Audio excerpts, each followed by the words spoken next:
Alright, welcome to this episode number 28. A quick episode after the next one. And this one is gonna call pixel art. So I'm gonna show you how you can make pixel art in Blender 2.8. Of course you can do it in 2.79 also.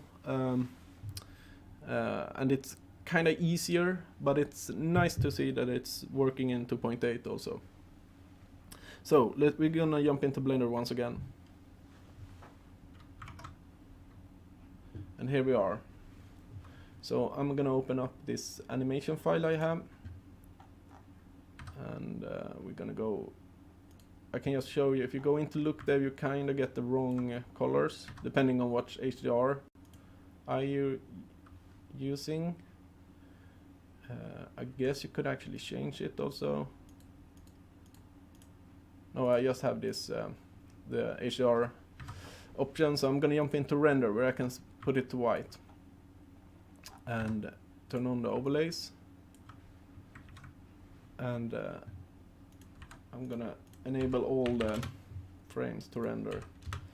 So basically what I'm doing when I'm making pixel art is that I have this 1x1 default plane, and then I have made a sprite sheet which contains 10 cells by 10 cells.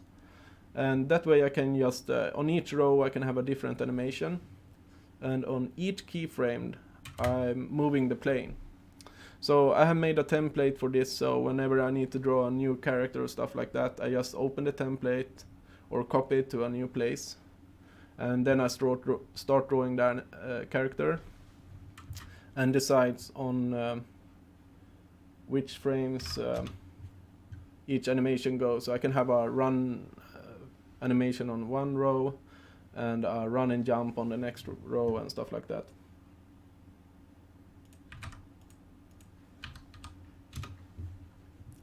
But if we zoom in here, you can see that it's really MIP mapped, or MIP mapped. It's getting smoothed out, and if we jump to the camera view, we can see that it doesn't really look like pixel art anymore. But that's the new update we can use and fix, which is how it interpolates the textures. So linear is the default, and we're going to change to closest on all these textures I'm having. And there we go. It looks amazing and it plays good. And it's kind of hopeful that I don't have to use Blender 2.79 to continue making pixel art. I can do it in 2.8.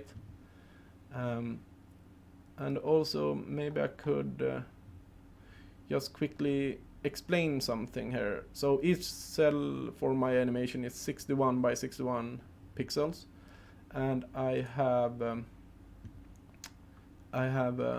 like a base, a template, and a character and a weapon. So if you change, shading to solid, and textures. Okay, now we're looking only at the texture. It would be kind of nice if we could look at the material, but the material turns up, it doesn't combine all my textures, so let's use it like this. So here we have the base template with some kind of markers. I don't really use this one when I render out, but it's good when you're creating your character. And here's the character, and then I draw the arms and the weapon in a different kind of layer.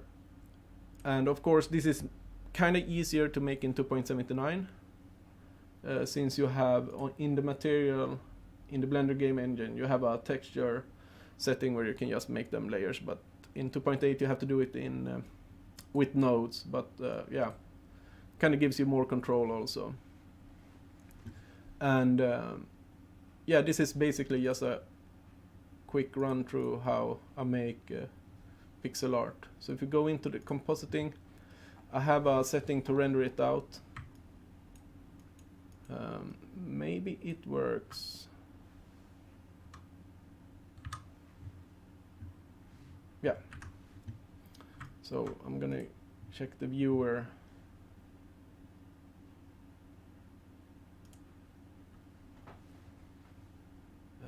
and I still don't have, I can't go full screen yet in 2.8.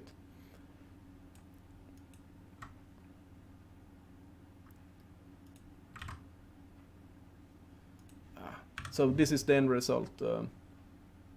I'm removing the grid, I'm not using that one. I'm using the character and the weapon and combining them and then output it. So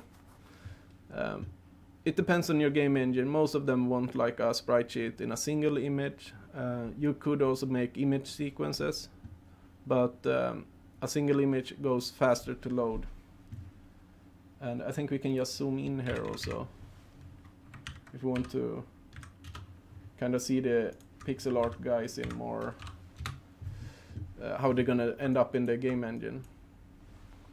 But yeah, that's basically it. It's possible to make pixel art in 2.8.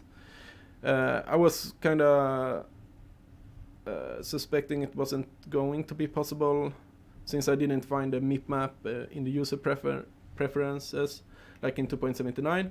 But this is really nice. A welcome update from, I think it was Clement who made it, so that you can interpolate the images.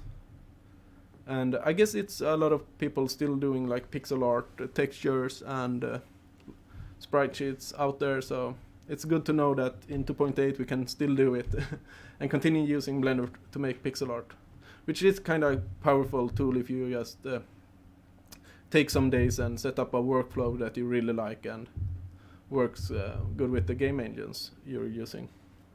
So that's it. Happy blending. Goodbye.